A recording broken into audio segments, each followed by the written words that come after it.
The entire weekend, I am nicknaming the new Deviance. We're going to be digging into a little bit of sociology in this lecture. Raise your hand if you've ever taken a sociology class. Okay, did you like it? Did you learn a lot? One of the classes that completely changed my life forever was a class called Deviance in U.S. Society. I had a really famous professor named Patty Adler. You can look her up. She's been canceled. That's probably why I liked her so much. Sometimes I forget how much that actually framed how I observe humanity.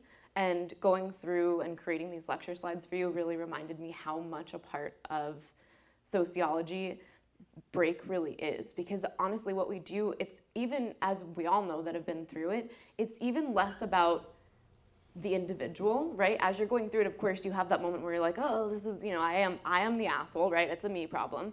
But we're always looking at it in a broader context of input-output, right? Input-output with mom, input-output with dad. It's always in the context of how we operate as an individual within a system, every time. There's no way out of that, right? It's how we operate as an individual within the system of school, how we operate as an individual within the system of an intimate relationship.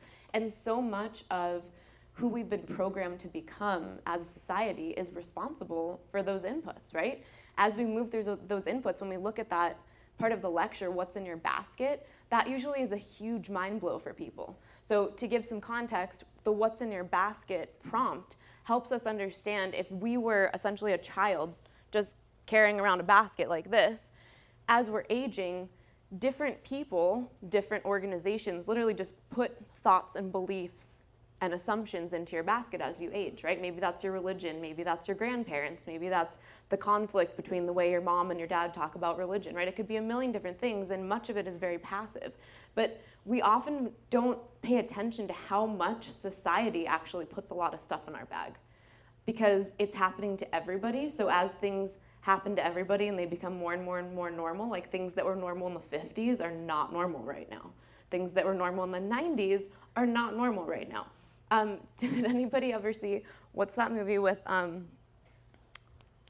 feel like it was like Seth Green, where he's like a white gangster from Beverly Hills. Anyone? What was it called? Oh, it was Will Ferrell? Get Hard? No, 90s movie. What is it? Malibu's Most Wanted. Okay, guys, that movie would never get made right now. That would be like the most anti-PC movie of all time. In the 90s, perfectly acceptable. No problem. Right? Team America. Anyone ever seen Team America? Oh, yeah. Funny as hell. Would that be acceptable today? No, that would not be acceptable today. So when we're in it, we're not really seeing what is happening on a bigger picture scale, because it's happening in real time. So often we have to learn about these things, even from the sociological perspective, by reflecting backwards.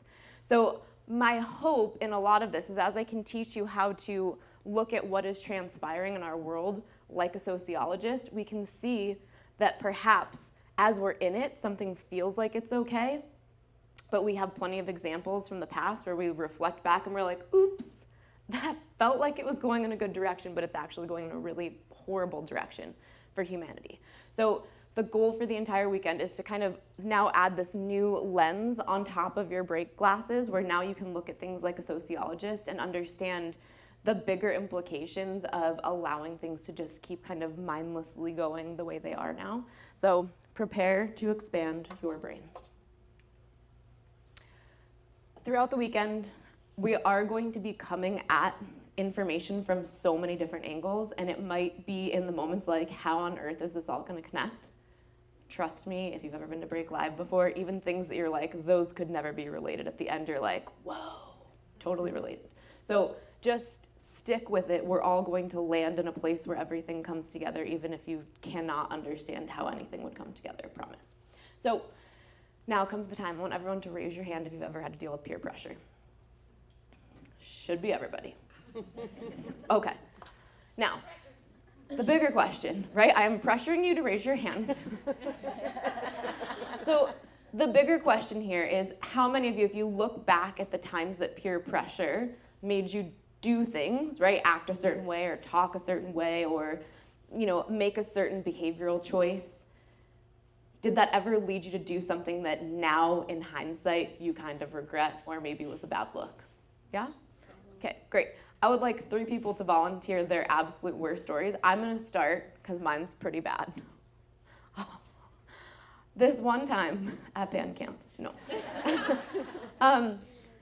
So we do really stupid things that in the moment feel not stupid, right? Because you're surrounded by all of your friends chatting in your ear, and they're like, it's fine, everything's gonna be fine. Just, you don't want to get in trouble with your parents, just do it. You guys, I picked my little sister up from school dripping on mushrooms.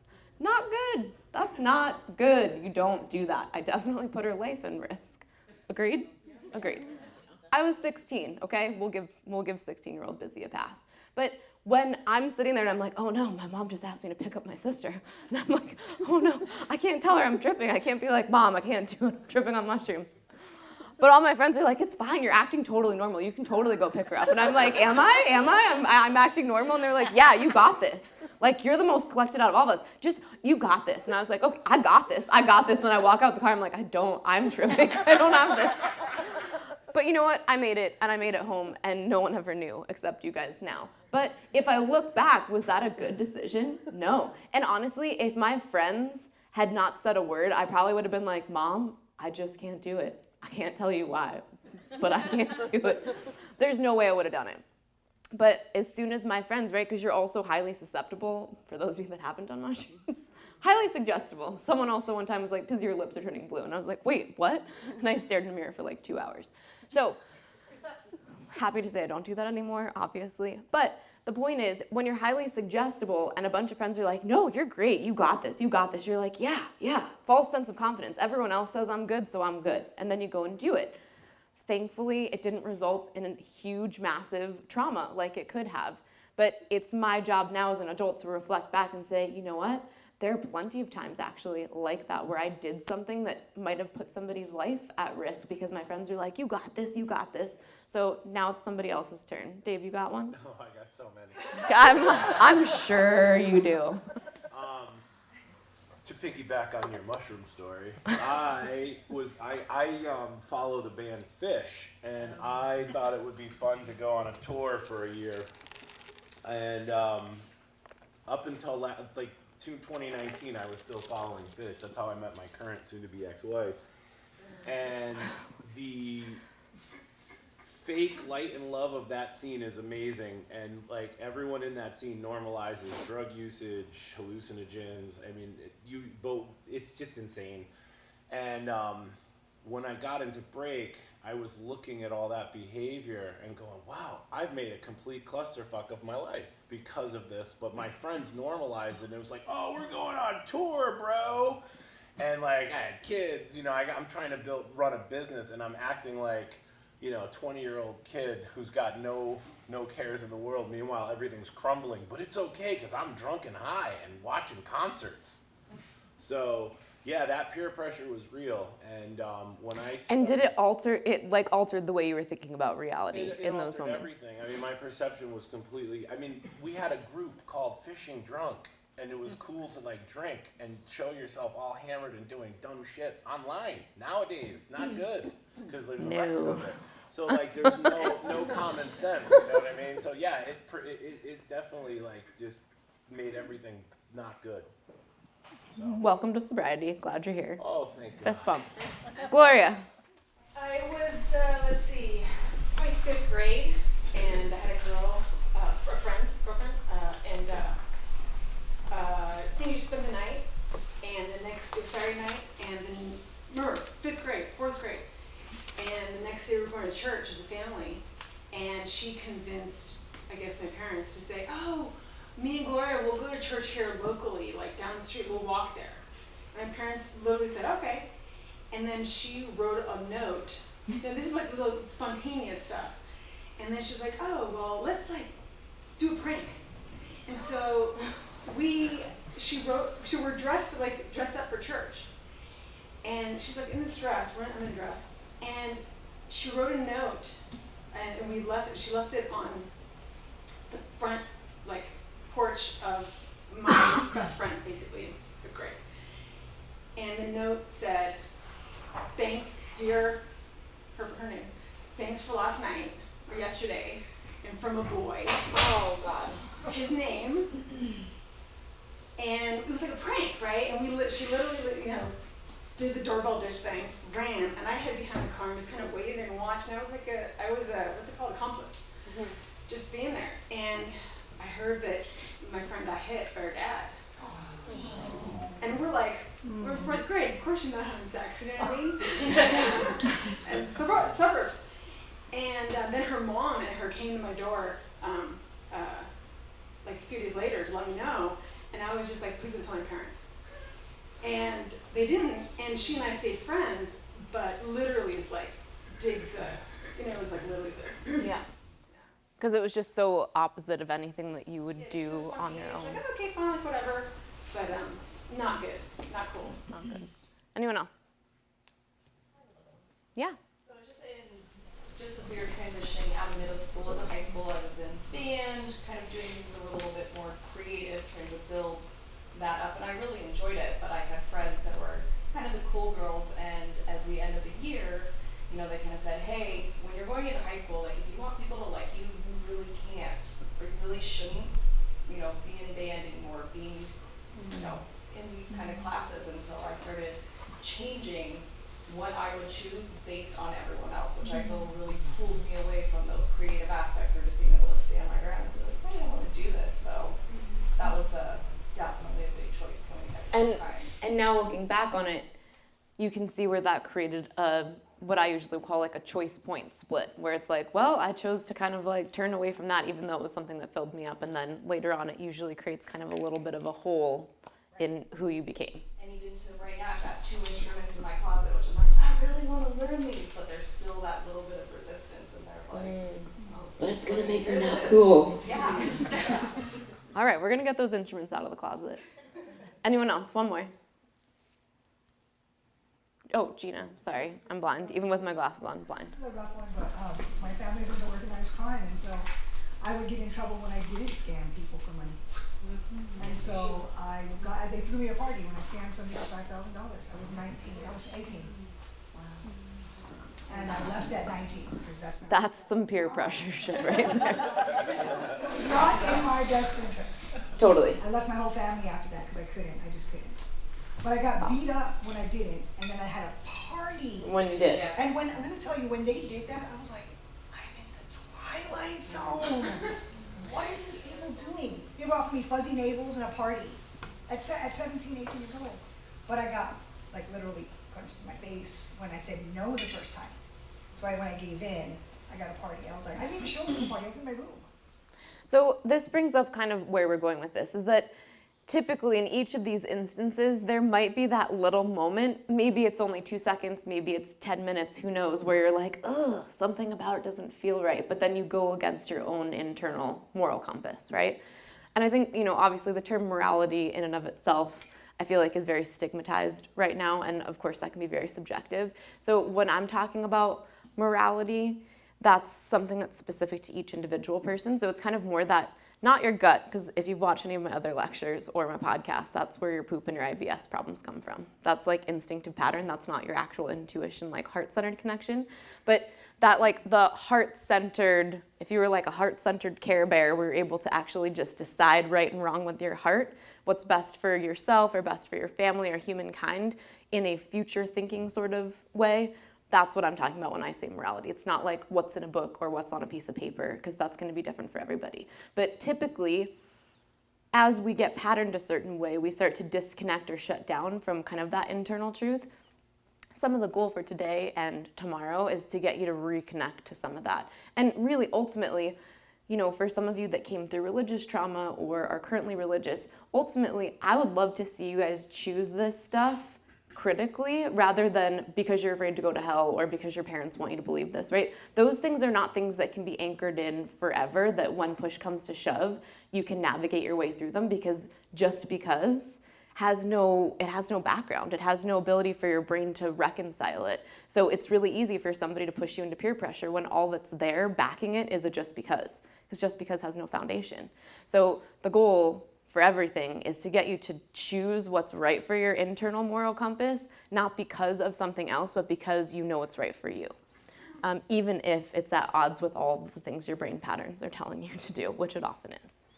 So When we talk about peer pressure, what we're really talking about is the ability for, maybe 2 people, 10 people, maybe a whole society to alter or steer and guide your behavior based on perceived fear and shame, right? We have an inherent desire to be connected to and part of a group, right? It's part of who we are as a people. So when that gets put into jeopardy, or even we think it's going to get put into jeopardy, we're much more likely to toe the line. We're much more likely to do what the group wants us to do what our partner wants us to do, to, let's be honest, even do what our kids want to do. So how often as a parent have you crumbled when you know you should be like holding the line with discipline? You're like, okay, you can have 10 more pieces of candy, and then deep down you're like, why did I just do that, right? We can even be peer pressured by our kids. Clearly that's not necessarily peer pressure, but it's certainly pressure and manipulation, works basically the same way. So what we're really looking at here, when we're looking at how this is going to get augmented from the micro to the macro level as it keeps growing, is that fear and shame and kind of that perception that you could be pushed out of the group are ultimately what alter your behavior. That deep desire to be connected, if we look back at what our life was like, thousands and thousands of years ago, we were all, to a degree, either a nomadic or tribal people, right? We had to rely on the people around us for our survival. And being pushed out of the group in many cases could literally mean death for you, right? In many cases, in many geographic regions, you physically could not survive on your own. So this actually hits us at a very deep primal level, our desire to be part of the group because it feels safe to our brain. But I think many of us can attest to some of the things that we've done in an attempt to feel safe have actually created much more chaos in our life. Agree? Okay. So just remember that that part of your brain that just immediately wants to crumble and do what they're told, it comes from this deep primal need to be safe. So just like with break, where the brain wants to perceive safety as just known cause and effect, even if that known cause and effect is not in your best interest, the same is true for how we want to be included in the group. Even if what the group has designed or planned for us is not actually in our individual best interest or humanity's best interest, there's still that part of our brain that naturally wants to comply for our own safety. So we're going to have to be able to essentially look at the break goggles the same way. How are we being tricked into recreating this scenario, and how can we feel safe, right, knowing that that's obviously subjective, potentially deviating from the norm if that's what's going to give us a better life, because many of us are going to be faced with those situations right now. So if we look back at children, raise your hand if you have kids. Okay, it's a lot of us. So when we try to help kids deal with peer pressure, we usually have we're able to pull the toolkit out pretty quick. We're like, oh, I got this. I know how to tell you how to do this. But when we try to do it for ourselves, all hell breaks loose. So let's stick to what we usually tell kids to do. Stay true to who you are and be sure to articulate your boundaries. To articulate your boundaries, you have to what? Know what your boundaries are, right? That's really hard for a lot of people, especially that are people pleasers or are constantly trying to recalculate what they want because they're afraid it's going to set somebody off. But that's to do number one, you have to actually know what your boundaries are. Then we have to equip them with the strategies to advocate for themselves, right? Like the actual language to speak up. My dad just told me to kick them in the balls. I don't recommend that. It worked for me in preschool when I had a bully situation, but we want to give them words, not a kick in the balls, right? It's just, we need words. And we need to help them align with positive alternatives. So it's really hard to tell a kid like, hey, this group wants to do all these things, and if you don't think that's right for you, you're probably going to either A, have to spend a little bit more time alone, or B, try to find an alternative group, right? So using your example, remind me your name one more time? Sierra. Using your example, it would have, in that moment, it would have been like, hey, you might have to let go of this thought of being one of the cool girls if you want to keep following your passion, right? You've got to be able to articulate that to the child. And they do have to be okay with being equipped to potentially go it alone for a little while. And the same is true for all of us, right? It's usually really hard for us to be like, oh, but that first 5 steps, I might be really alone. Yeah, you might. I've been there. It sucks.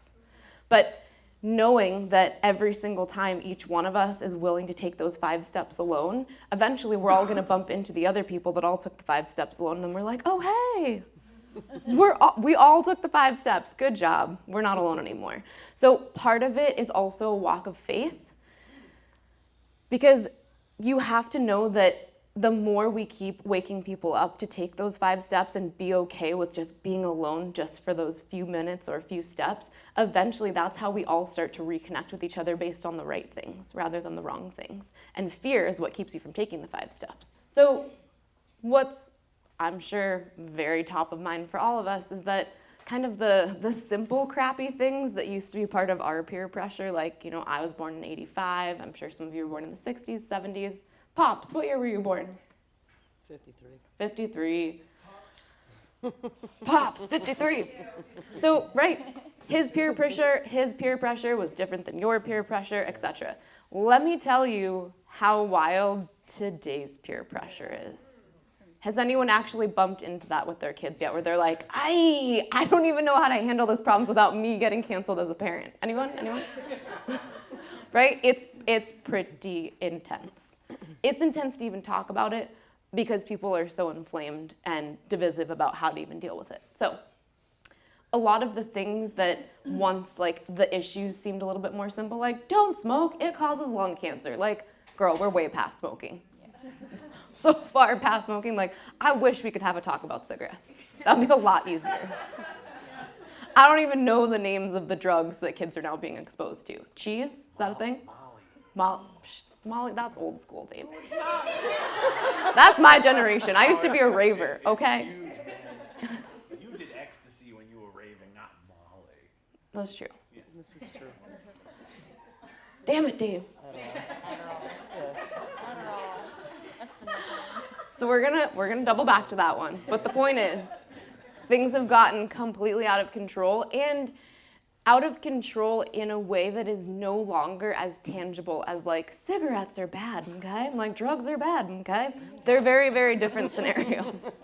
So we've definitely escalated into a place where now things are very crazy. So as an adult, right, we're all familiar with the term keeping up with the Joneses, right? As an adult, it was like, you try to get the good car, you try to rock your ice. If you're my ex-husband, where I literally was like, what up, DJ Khaled? I'm like, way to set an example for her son.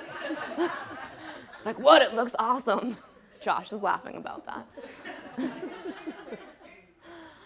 The Gucci bag, I think that's Gucci. Is that Gucci? Top left? I don't know. Right? I don't even know because I don't give a shit. I wear fake Gucci. That's how I do it. Like this. See?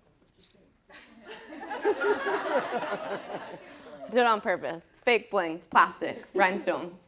I did it with my glue gun. Just kidding.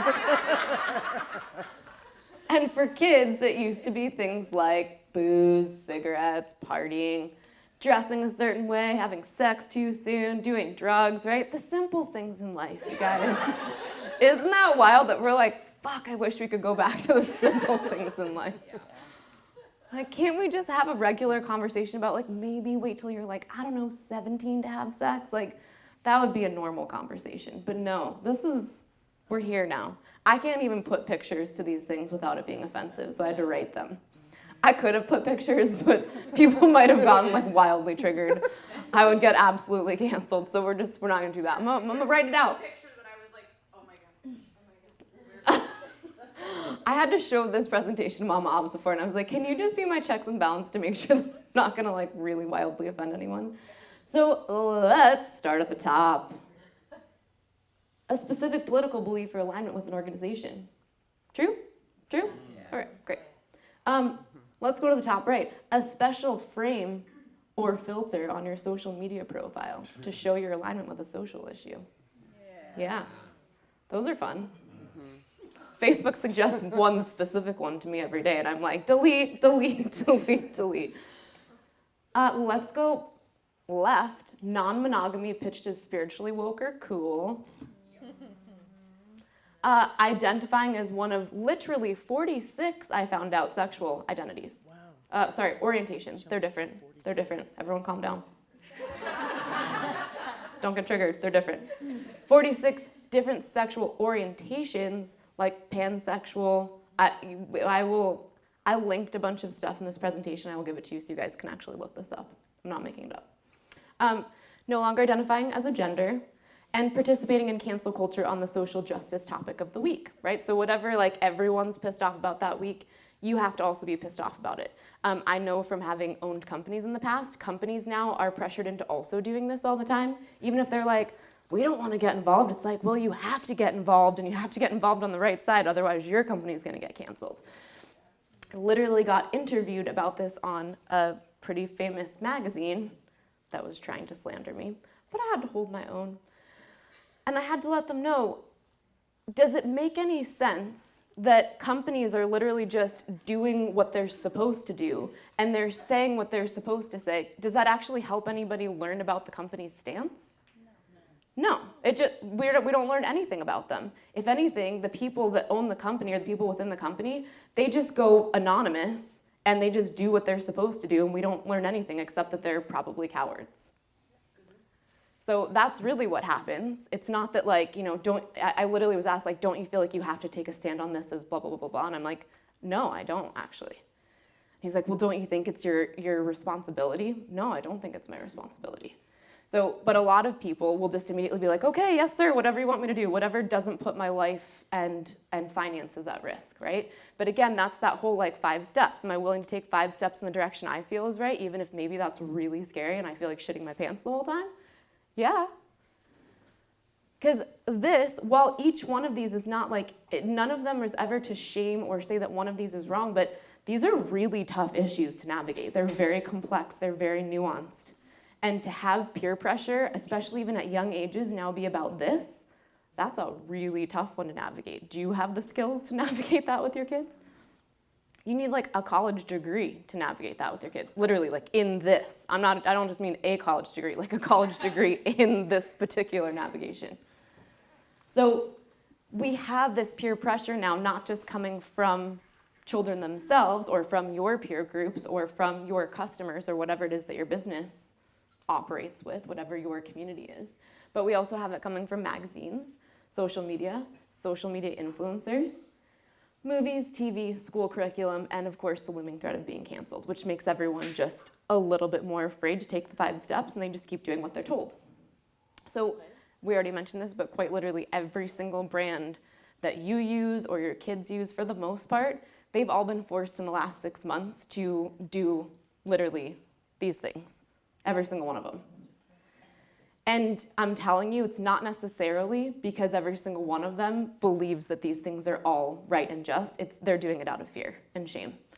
And what it's doing is it's magnifying this message to make it seem, especially to a child, like it's the only truth, right? It's manipulating information that's being spread to just make them only see and experience one thing, which imagine if you did place that onto something like cigarettes. Like if every single thing was like, no, cigarettes are definitely the cool thing to do. Everyone would be smoking, right? If you take something and you make it something, one of our back simple things, and every single person were like, oh, yep, well, the media is telling me to do it, right? If you look back at the 50s, doctors were like, these are the cigarettes I recommend to smoke when you're pregnant. And everyone's like, well, if the doctor says that you smoke these while you're pregnant, I'm getting Camels. But we didn't learn until years later where they're like, oops. That causes a lot of problems. So what we're trying to do here is instead of just blindly say, okay, out of potential fear and shame, or getting canceled, or getting pushed out of our whatever we perceive our tribe to be, ask some deeper critical thinking questions so that instead of having to reflect back like, oh, maybe pregnant people shouldn't have been smoking cigarettes, maybe doctors shouldn't have been recommending cigarettes, we actually figure that out in the moment because we're not dumb. We can figure these things out in the moment. We don't have to make the mistakes, then look backwards and be like, oopsies, better luck next time. We can do better. So everyone's familiar with what cancel culture is, correct? Has anyone ever attempted to be canceled? Listen, they've tried to cancel me so many times. I'm fucking uncancelable. You can't cancel me. It's official. It's impossible. When you tried to get canceled by mainstream media, didn't work. So it's not fun. I'll tell you that right now. My little tiny heart was crushed into a million pieces many times. I was sharing this with somebody else yesterday because they were saying, I don't remember, I think it was Lindsay. Lindsay, where are you? Hi. She's like, I miss seeing you on social media. I left Instagram very intentionally when my daughter was born. For, let's say, 70 to 80% of people that were really reaching out to me, positive things, asking for help, engaging with them in a really deep way, a solid 20 to 30% always were people that actually, I don't even know these people, but truly dedicated all day long to harassing, saying negative things. And I'm not kidding, when I was about to give birth to Harley, this was when I made the decision, there was this girl that literally was probably like 100 messages deep. I don't even know her, and she just was having a fight with herself. And then she's like, are you ever gonna respond? I finally was like, I'm choosing not to engage with stuff like this because I'm about to have a baby and I don't want to put my baby at risk. And she's like, oh, well, isn't that white privilege? I was like, what? I was like, I don't think we can actually navigate through this in a logical way, so agree to disagree. I'm trying to protect the life of my baby. She's like, again, white privilege. I was like, okay, we're done, we're good. And that was the day I decided to let go of Instagram. There's a certain point at which you have to decide for yourself, and it's one of the things we're gonna be talking about. You know, I love how much I'm able to help people through that platform, but the amount I was also getting hurt by it and how much that was affecting me in my home life, not worth it anymore. Like, I am sorry to the people that I had to kind of bow out on, that I was helping and that we did have a really positive exchange, but it's not worth it to the detriment of like my students in break, to my own mental health, to my family. So just be mindful of this, because sometimes we are kind of rallied into canceling somebody, and not always is that something that truly in our heart we feel is right, and we're doing it out of fear. So just think before you jump on a bandwagon. Anytime there's a bandwagon, don't get on. I mean, bandwagons, Dave went on a bandwagon. But my band is cool and they preach love and light. Totally, and they play a vacuum cleaner. True story, the only time I've ever been dosed against my will in my whole life, Fish concert. My only Fish concert. Terrible experience. Vacuum cleaner solo is amazing. No, it's not. So, just remember, anytime someone's trying to get you on the bandwagon, it's probably a good time to use your break tools and ask yourself some questions.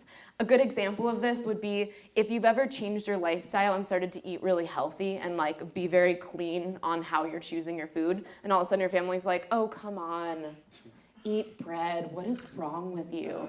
And then everyone's like, come on, you don't need it, right? Everyone starts chiming in, they're like, eat the bread. That's basically what's happening. They don't like the idea that you're changing and that you might be changing for the better, and that means that they might have to look in the mirror and think about the way they're living their lives. So it's easier for them to try to get you to go back to the way they were. Gina, we've had this conversation before about your culture. Than it is for them to reconcile the fact that you might be actually making a sovereign choice that's in your best interest. Like, how dare you do something good for yourself and break away from the group? Right? But then that's the 5 steps, right? Then maybe you meet other people that have the same lifestyle as you and you guys start supporting each other. Then you change so much, right? Maybe you get rid of autoimmune symptoms. Maybe you start, getting rid of anxiety meds. And then one family member, because you actually stuck to your guns, is going to come to you and they're like, can you actually tell me how you did it? Because that same family member that if you walk your walk long enough, they're the same one that would try to like force the bread down your mouth is the same one that when you actually do the thing that you said you were gonna do without crumbling, they're the one that's gonna come ask you for help.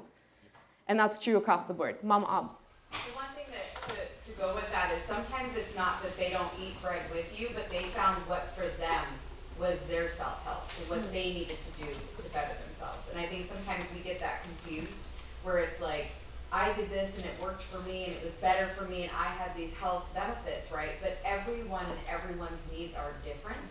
And sometimes you sticking to what was good for you didn't mean that you got everyone to do what you were doing. It just meant people were opening their eyes that they need to find out what's good for them and doing what was best for them. And that's how you create that culture of everyone being able to be true to themselves, not just the next bandwagon. Yes, absolutely. Okay, so I will let you guys look through this one on your own, but I do include in a lot of these lectures different case studies, peer-reviewed research, etc. And this is just a quote on how detrimental cancel culture is and how it's influencing adolescents. But I will leave that to you in the presentation. We will send everyone copies. So cancel culture actually, yes, Yoseni. Are you going to go into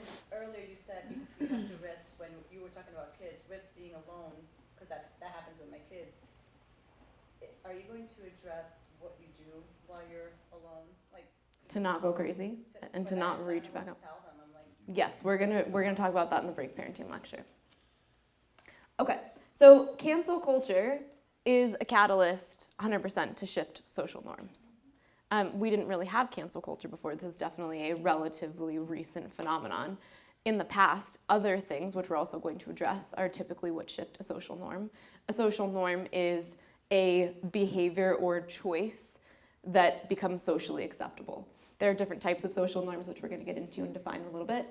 But essentially what happens, just like a trend, right? If a company was going to actually move past a fad into something that was going to stand the test of time, there has to be an inflection point. So when you see this green arrow, that's when enough people adopt it that now the trajectory mathematically changes drastically. So for example, as a company, as an investor, you'd want to kind of use your psychic skills to get in when it's still kind of a fad and it hasn't hit that inflection point yet so that you can get your multiple as it goes up.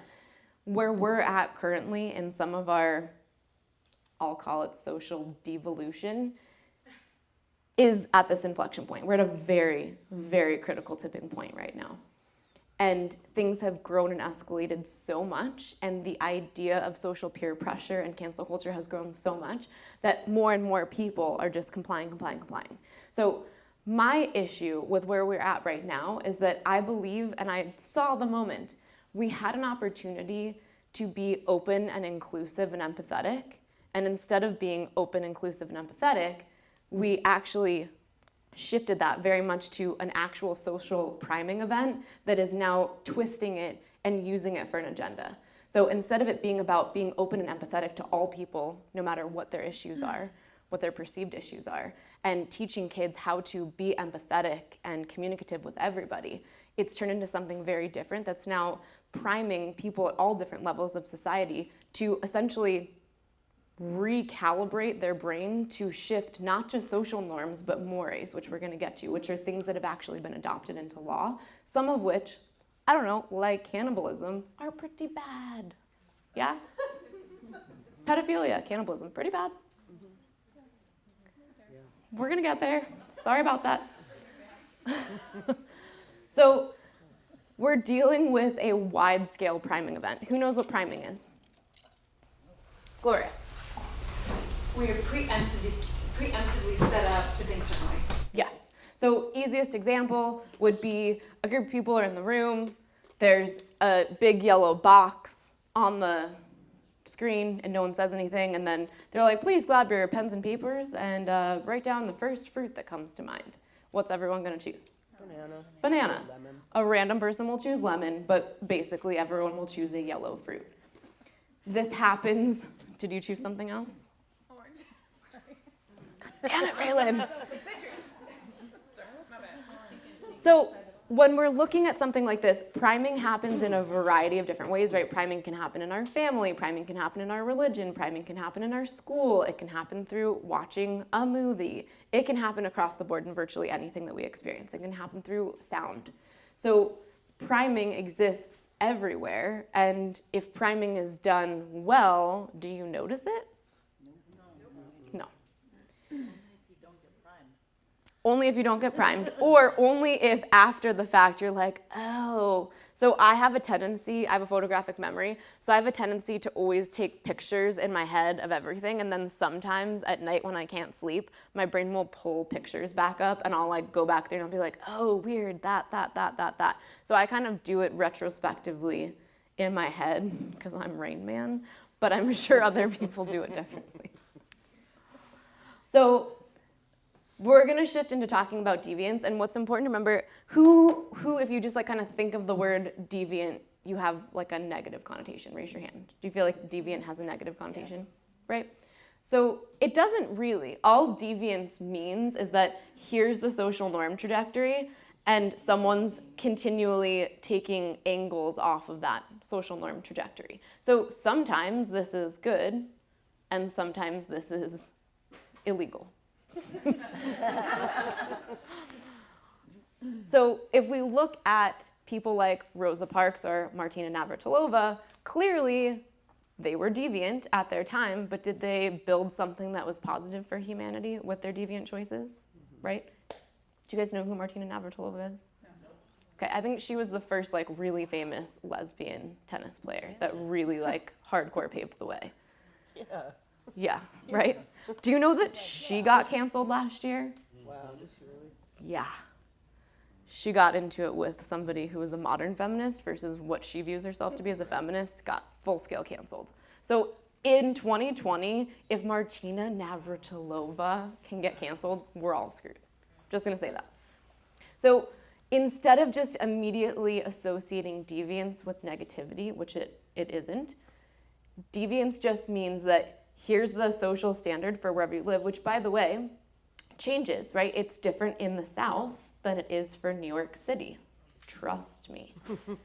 It's different for the United States than it is for Russia, different in Japan. So deviance also is very subjective to where you are in the world. It's even subjective to where you are in the country. So try to remove that negative connotation of deviance, because all deviance just means is that you see and acknowledge what the social standard is and you're like, nope. I quite literally in a booty training in New York City had this woman that flew there to take the training from Jeddah, Saudi Arabia. She was pregnant. And she was like, I just have to tell you, I'm so excited. My husband and I have a lot of money, and it's illegal to teach this to women in Saudi Arabia, but he built me an underground gym that has all this security. And she's like, I'm just so excited because we're going to start the revolution in Saudi. And I was like, sweet. And I was like, and what happens if you get caught? She's like, oh, I get beheaded. And I'm like, oh. Cool. She's like, but trust me, I'm pregnant. I don't want my daughter to grow up in the Saudi that I grew up in. And I was like, oh, great. So she was just like, that was her thing. She's a deviant. Is she a positive deviant? Fuck yeah. I probably, if the chances were that I might get beheaded, I would probably not deviate. I'll be honest with you right now. Would anybody else maybe question their deviation if beheading was on the table? Like 100% beheaded, like 100%. Like if you got caught, yes. No.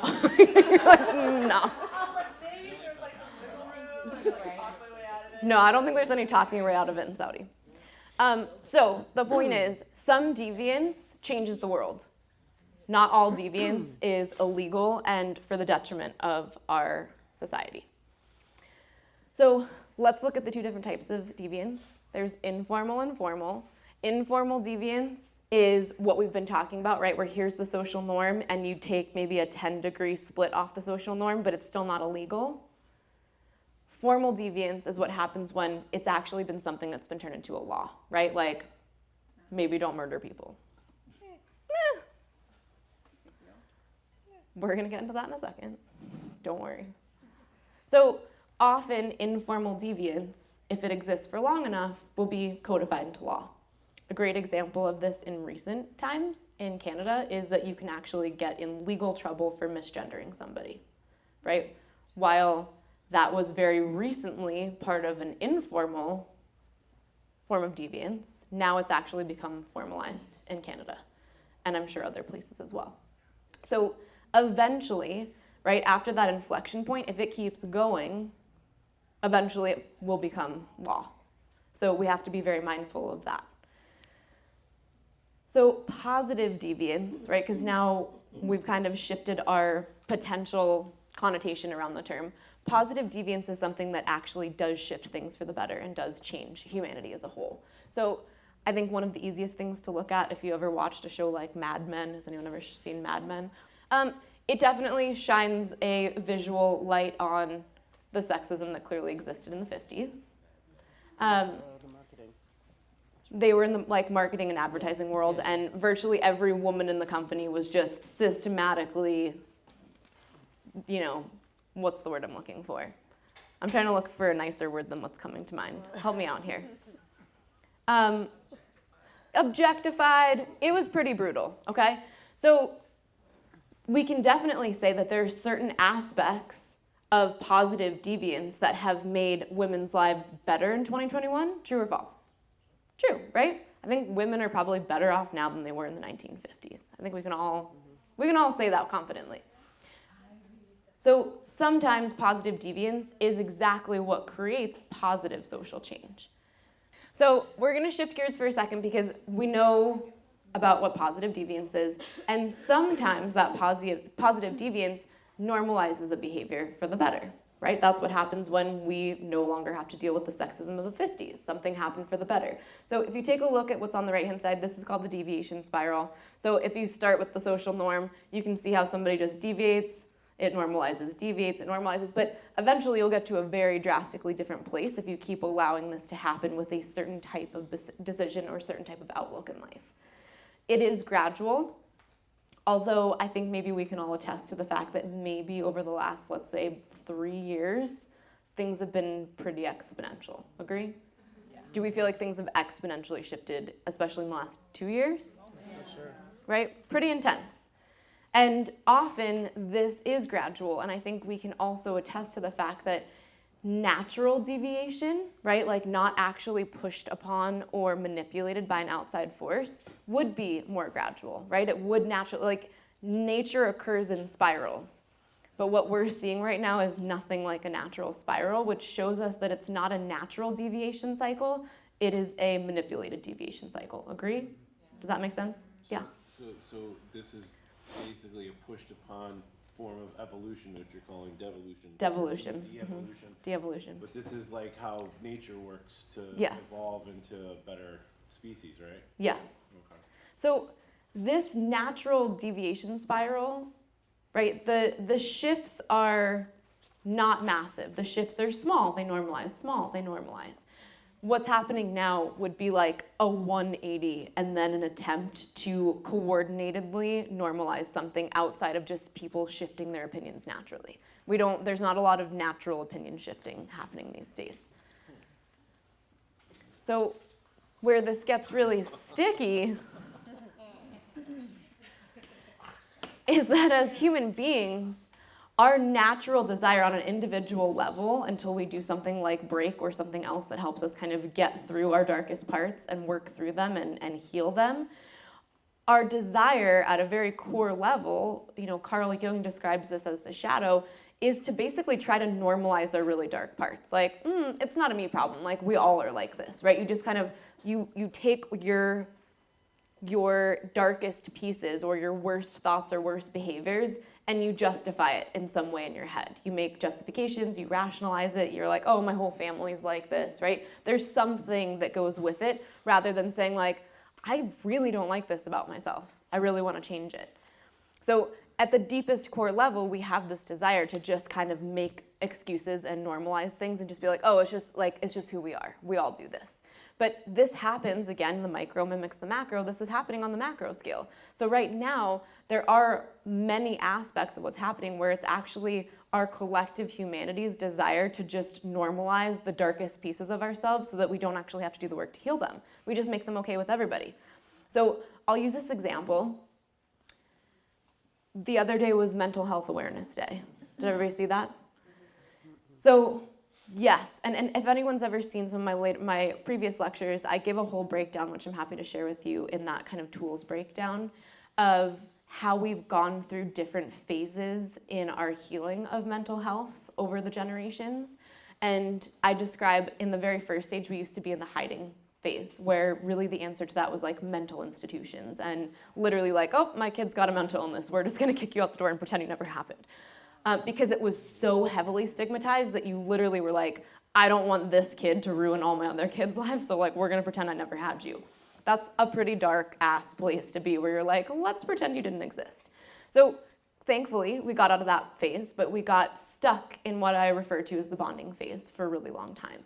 So if we take a look at what I'm sure people's feeds looked like on Mental Health Awareness Day, we've moved from not wanting to stigmatize mental health to now everyone wanting to make their profiles clickable to share their mental health story. And quite often in the sharing of that, there is language that's very much about, as Angela described at our last break live, like it's just this way and I'm owning it, right? There's not a desire like, I want to move through this, I want to move past this, I want to heal this, I don't want to pass this on to my kids. It's kind of just like I have this, hear me roar, which is not productive to society. So instead of, which I believe, of course it shouldn't be stigmatized, but now we're putting it up on a pedestal in a very bizarre way. that now, in a way, makes it seem kind of cool for kids, right? This is why cutting got cool. Does anyone remember when cutting literally got cool? Yeah. Cutting's not cool, but it actually got trendy. It was trendy to slice your own body open. This is what happens when we accidentally try to normalize our own darkness, right? When you put that on a bunch of kids' movies, they're like, oh, maybe that's the way I can feel better. And then they're like, I wonder why kids are cutting themselves. Maybe stop fucking putting it in their movies and TV content, because you're literally planting that image and activity in their head, and then they're like, oh, maybe that's the answer. Let me try it. Raylan. So in our area, there is actually a counseling center that will watch you so you don't cut so deep. I hate 2021. Wow. Yeah, through the crisis. The crisis line. Yeah. If you want to be monitored while you cut, because there's been so many accidental suicides. One of my dearest friends, he accidentally did. He's been a cutter all these years, since high school. And he just kind of knew. Well, he mixed that with some drugs, and he kind of didn't know, and rest his soul. But right now, you can actually be like, I really need help. They will Uber your ass to a crisis center without your parents' permission as you cut yourself effectively and safely. Let me tell you where my heart is at. I kind of feel a little pissed off right now. I know. Thank you for sharing that. I didn't know that existed. Yeah. Yes. I've noticed with my nieces and nephews that the assimilation of mental illness is a fad. Oh, it's 100% a fad It's right a now. thing, and it's like, they're happy, they're okay kids, they're okay, and it's like, I've got to find a reason why I should be depressed and need to take medication or hurt myself. Yes. Yep. Yes. And it's Yeah. like, Yes. oh my God, where did that come from? Well, Why depression? we're gonna get there. Yeah. Yeah, I mean, so, as Dave said, you gotta make that money. A large part of it, which we're gonna get to, a mentally ill collective is very easily preyed upon by marketing and advertising dollars. I mean, I hate that it's that simple, but it's that simple. I mean, obviously there are a variety of other choices that are really easy to prime somebody into when they're also mentally unstable, that are much broader reaching, like turning things into laws. So we're gonna get there, but let's take a pit stop at intrusive thoughts, because intrusive thoughts are super fun. Before we go to Happy Land on Sunday night, let's stop at intrusive thoughts. So does anybody experience intrusive thoughts, or at least did prior to break? Okay, so plot twist, everyone experiences intrusive thoughts. And one of the things in my work that I am so dedicated to teaching is how to identify which is an intrusive thought and which is a thought that you were intentionally thinking. So in the self-study, you're like, what? So in the self-study, there's a page, I don't know what page it is, but maybe Dr. Gloria has this in her memory banks. Your thoughts are not your own, or you are not your thoughts. Which helps you understand how much of the internal thought processing that your brain's hard drive does are not actually you thinking. And that can feel really intense and dissociating for a lot of people, because we like to think that there isn't something else thinking in our head, but there is. And you're gonna be able to, through break method, learn how to hear the difference. There's a very distinct difference in how the thoughts show up, the language of the thoughts, the theme of the thoughts. And it's so frequent that somebody would come to me and they're like, oh, I have these thoughts, and they assume that it must be from something that they did in their lives or some sort of hidden trauma that they've had. Do you know how often it actually comes from a movie that they saw? 90% of the time. I have people that are like, I must have been XYZ'd when I was 7 or 8 because, and I'm like, oh, did you watch this or this or this movie? And they're like, yeah. And I'm like, and I ask them the follow-up questions, and they're like, I'm mind blown. Because it really is that simple. You only know what you know until you know something else, and as soon as a visual or a thought or a sequence is planted in your head, your brain is gonna keep trying to solve it. Why would that happen? Why would that happen, right? Why would a human being do that? And then your brain, which now has a picture of it, will keep, let's go back to the deviation spiral, hold up. Once your brain has this thought pattern, right, that's now been primed into it, your brain, as it keeps trying to understand it, it's going to manipulate it and move it around because the brain is inherently curious. The brain is a lab. So it's gonna keep trying to play it out in these different scenarios. Oh, well, why would I tie somebody up with a rope, right? I mean, when you see, I'm gonna get into a story about that from a client. When you're 5 and you get to watch a horror movie with your dad, and it's like, oh, dad's letting me watch this horror movie, and it's like, you literally just robbed your kid of their entire childhood. Way to go. That rope is going to become a character in other things, right? That blood is going to become a character in other things. That scary creature might pop up in other ways. Yes? So when I was, and it's like kind of all, it seems silly now, but it's kind of all just clicking. When I was probably in my early teens, my grandma and all my aunts would pass around these serial killer books. And I read like so many serial killer books. I walked around like so afraid in life. And with these like crazy worst case scenarios in my head all the time. I'm shocked. Better now. But at the time, like I'm just like, what's wrong with me? Why do I have these in my head? And like never make this association until I took break in the last couple of years of realizing how much these things like really affect us. Oh, they affect you on the most base primal level, and the worst part is they often affect you mostly on your subconscious. So consciously, you're not necessarily actively thinking it, but it's still informing your behavior and your decision making, like the most basic levels all the time. Like when you leave your house, when you're walking to your car. Like there is a part of your brain that thinks it's going to get like kidnapped as it's walking to the car. Even if consciously you're like, I'm good. Your sympathetic nervous system's like, no, you're not. Watch me give you a panic attack.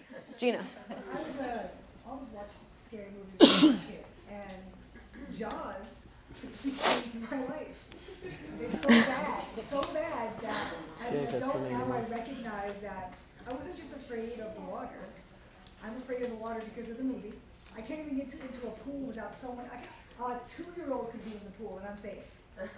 I couldn't take a bath. There has to be someone else in there, so the shark gets them first. Yeah. Get the 2-year-old. They're nice and Come here, bacon. I couldn't even take a bath because I really believe that he's going to come through. He just was going to come through the drain. Okay, this is a true story. Last week I saw a meme that was like an underwater picture in a pool, and it had a huge shark, and it just said on the top, like, finally my childhood fears have come to life.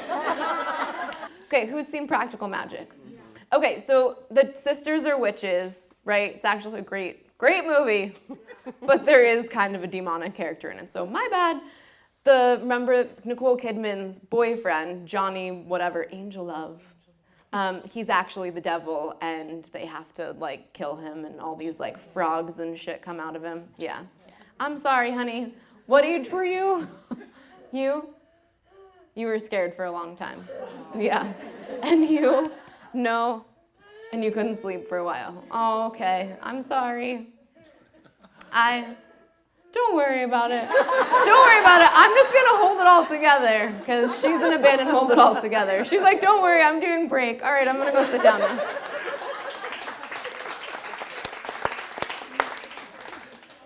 She's just here keeping it real. Listen, I'm just glad she said Practical Magic. She doesn't remember the other ones, right? I would say the worst movies I've let her watch are comedies. Like, I've let her watch some really pretty raunchy comedies. Mike and Dave Need Wedding Dates? I don't know. She just said, yeah. Yeah. Guys, humor is different. No, it's not. It's still bad. Okay, so intrusive thoughts. Let's bring it back. So often intrusive thoughts can be sexual in nature. They can be really dark, really creepy. They can have serial killers. They can even like place pictures of you doing things that you've actually seen other people do, which, how does that make you feel? If you watch something that's like horrifying, and then all of a sudden you're the character doing it, how's that gonna make you feel? Does it make you feel like a good human? No. So often, intrusive thoughts come from early priming that just goes unrecognized. And as I mentioned with the deviation spiral, and I gave the example of the rope, which we're gonna go into in the sex, fantasy, and media priming one, your brain starts to play around with it. Maybe it's a flash of the movie, and then the next time, like, you've got the rope, and then the next time, right? It just keeps changing because the brain is trying to figure out how this could be, because it seems so outside of the scope of what it knew before that it's trying to problem solve. When we let intrusive thoughts keep having more time at the microphone, we eventually lose sight of who we are and who those intrusive thoughts are, right? When we kind of merge into one thing. We don't realize that they're two distinct, separate thought processes. And this could lead somebody to OCD and panic attacks, but it certainly has led people to be serial killers and pedophiles. These same intrusive thoughts where, you watch the serial killer getting interviewed on a camera and they're like, the devil kept telling me to kill them. It's like, okay. Or maybe it was an intrusive thought process that nobody caught on earlier and wasn't able to help you reconcile, right? Because if it happens for so long, eventually it feels very real and very true.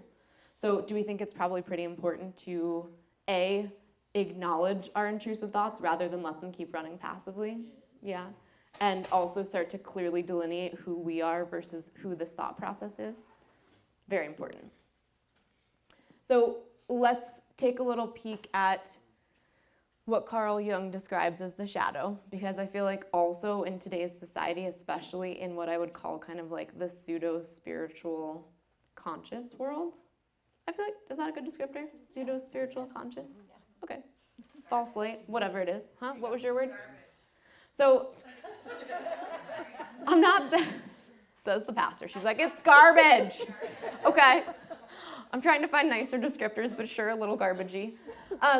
There is a lot of emphasis on embracing your shadow. Like, we all have a shadow. Get to know your shadow. Don't hide your shadow. Do we see how this is kind of at odds with actually healing? Anyone? Right? So, yes, I agree. We shouldn't hide from our shadow. We shouldn't pretend it's not there. We shouldn't disconnect from it. But what should we do with it? Heal it, right? Do we want to be walking around with this big, like, open, gaping hole of dark shadow on us all the time where we're like, I let it out to play sometimes? Because that's basically what this pseudo-spiritual consciousness community does. They're like, I compartmentalize. I'm this person, then I let my shadow out to play. Like, that doesn't sound very good for humanity. So if we look at how Carl Jung describes the shadow, he's talking about the darkest parts of your personality, which obviously in break from our very last lecture, we know the personality is something very distinctly different. The darkest parts of your personality that seek to be essentially normalized within yourself, where you make yourself feel like they are okay and you want to accept them. And if they're ever called into question by somebody else, your brain reflexively seeks to project vomit it onto somebody else. Like, that's a you problem. Like, oh, you don't like the way I flirt with all these other partners? That sounds like a you problem. Maybe you need to work on your jealousy, right? Maybe, or maybe not. We need to look at the relationship a little bit deeper. This happens all the time in the polyamory community, especially in the pseudo-spiritual community, right? There's like different levels to this stuff. So the most simple way to put the shadow stuff is that the shadow side, which will include all of our intrusive thought patterns, all of our brain patterns, and every single piece of our unresolved trauma, will seek to actually project onto others, and then we will seek to normalize it across the board.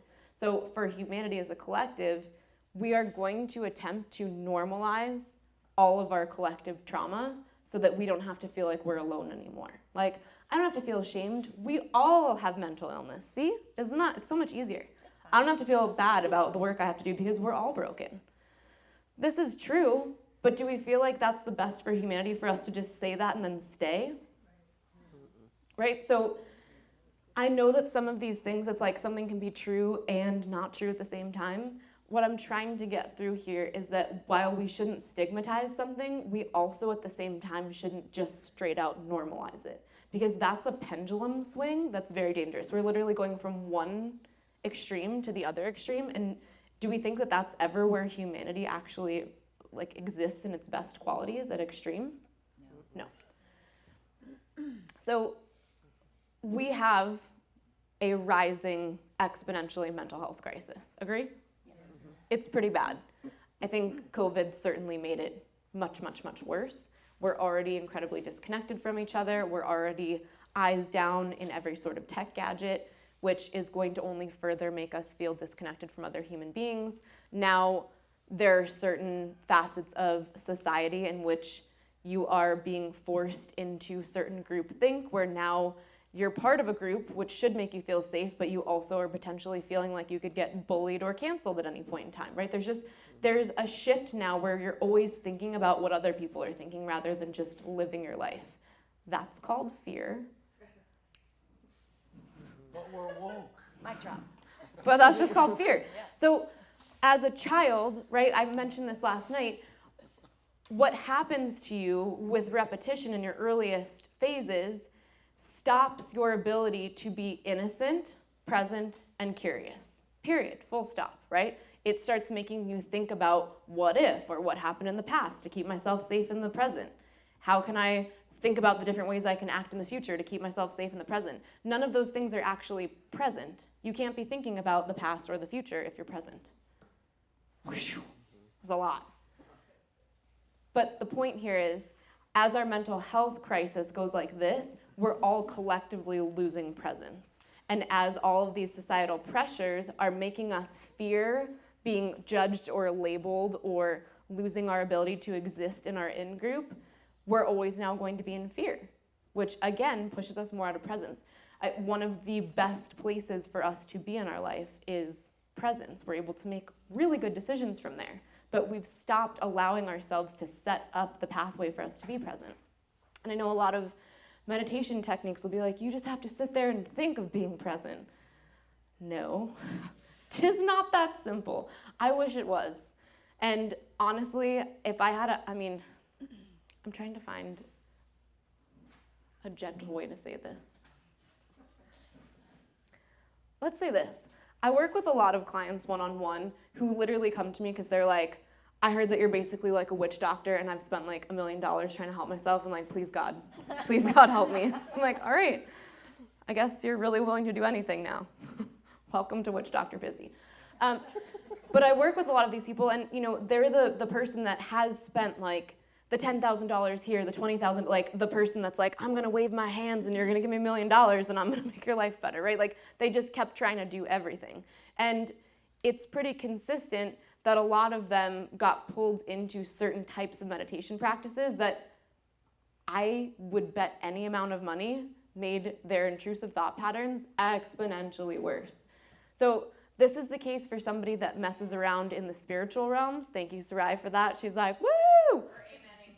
Amening. Okay, so I'm not saying meditation is bad. I'm saying if your deep, subconscious, intrusive thoughts are currently unreconciled and creating a lot of your darkness, meditation, you're literally deeply connecting to that through meditation. You might sit there and try to be like, I am nothing, we are nothing, or like meditate on a point. But either way, you are fueling that part of yourself rather than processing it. So almost in every single case, when I have clients that have these really intensified intrusive thought patterns, and I ask them, are you meditating? And I get to understand their meditation practice, I'm like, I'm gonna ask you to do one thing for me, can you do it? And they're like, yeah, sure, anything. I'm like, fucking stop meditating, please. They're like, what? I'm like, yeah, you can go back to it after you're better, but please don't do it right now while we're working through this stuff. Because as you're working through this stuff, your head is not your safe place. That's the problem. Like, we want our head, and I love this on one of the testimonial videos, Rachel Barber, who was a graduate a long time ago, she said it like, I didn't realize when I came in to break how much background noise and thought process was in my head all the time. She was like, I literally can walk on the street and like hear the trees and feel the breeze, and my head is quiet. Most people don't have that. That is presence. You're not going to get that by just trying really hard for 20 minutes a day to think about one thing. That comes through actually healing your brain. You have to actually heal all of the brain patterns that are preventing you from getting to that place.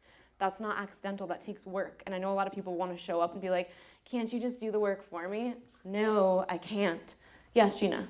I think there's this dangerously fine line between an assimilation of mental illness and real mental illness. People are born with chemical imbalances. Yes. And what happens is I think we generalize, I'm depressed, I'm sad, and not putting any of this down because it's all real stuff. But then we go to the doctor, and the doctor's like, take this pill because you have a mental illness.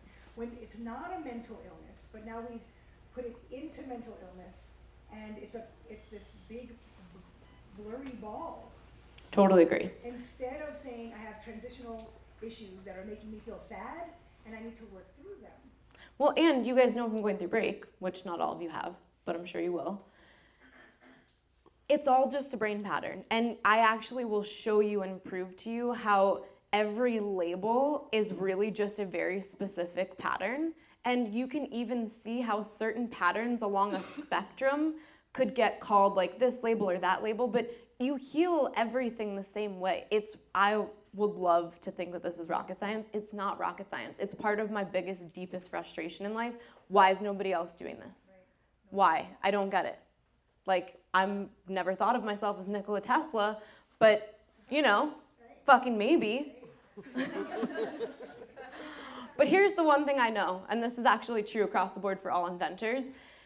In general, if you look at some of the most revolutionary inventors of all time that brought through information probably that came from I don't even know where, other planets, other realms, who the hell knows, they always pop up in threes.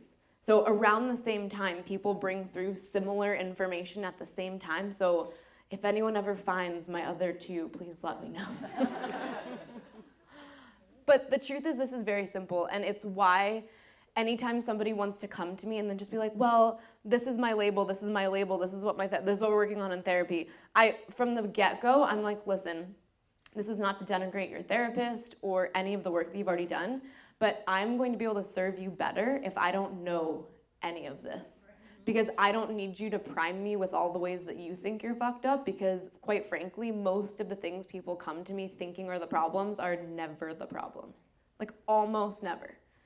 So red herrings, if anyone ever used to read Nancy Drew books or Hardy Boys books, that was my jam. I used to love figuring out like where was the misleading information so I could still crack the code. Like, that might be why I am who I am today. But quite often when you come and you're like, oh, it's because my dad left when I was 3, I'm like, no, it's not. It's just not. Give me something else. So keep in mind, as we're going through, right, like you said, the labels, one of the things that I would love to see happen in, let's say, 5 to 10 years, I would love to see all those labels disappear. I don't think they help anybody. Because then people latch onto them, and then they will go read the DSM manual, and then they're going to lean heavier into those behaviors because they start to identify with them.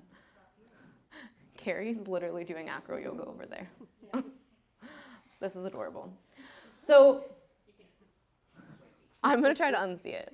Beep. I can't, I have a photographic memory. It'll be there forever. It will haunt me for the next 10 years. So mental health, definitely on the rise. Mental health issues, I should say, definitely not mental health. Hopefully, after we crack the code on trying to get break to everybody. But what happens is that when our mental health crisis is on the rise, we are very easily manipulated by external forces, right? We're quick to take the label. We're quick to be told, oh, well, don't do it this way, do it this way. Like I said, we saw the normal deviation spiral. We are not anywhere near normal deviation spiral right now. So the evidence is everywhere that it's being manipulated from something else. So it really is time for us to realize with how much money is spent trying to build companies and build tech gadgets and build apps, if they wanted to fix this, could we have probably fixed it by now? Yeah. But they don't want to fix it. They want to keep making it worse. Right? They make money, and we are easily controlled that way. It's that simple. So I would say if there's one huge takeaway from the weekend, 'tis this. As our mental health declines, that which we collectively attempt to normalize becomes incredibly problematic for our societal evolution. It's that simple. If we keep seeking to normalize our unhealed parts, society will go in the shitter. It's happened before. You can look back in history. Right?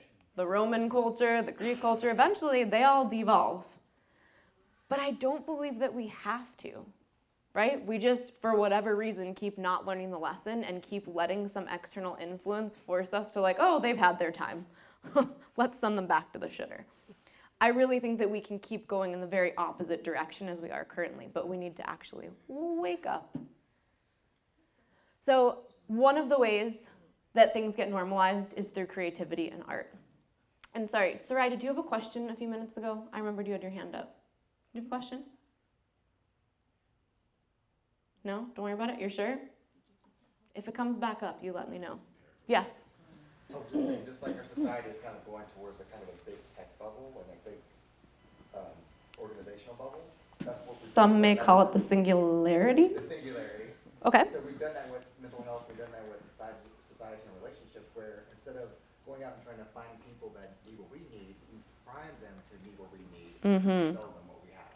Yes, absolutely. So we sell people that are like this, this drug company needs that one, that might, needs that type of client. We're creating the problem so we can provide the solution. Absolutely. And then we keep agitating the problem through marketing. Literally, the number one marketing tactic is agitate the pain point. That doesn't sound like it's in humanity's best interest. Every time someone's talking, they're like, you need to agitate the pain point more. I'm like, that's fucked up. I'm not gonna do that. Like, they know they have a problem. I don't need to sit there and be like, "Meow, meow, meow, meow."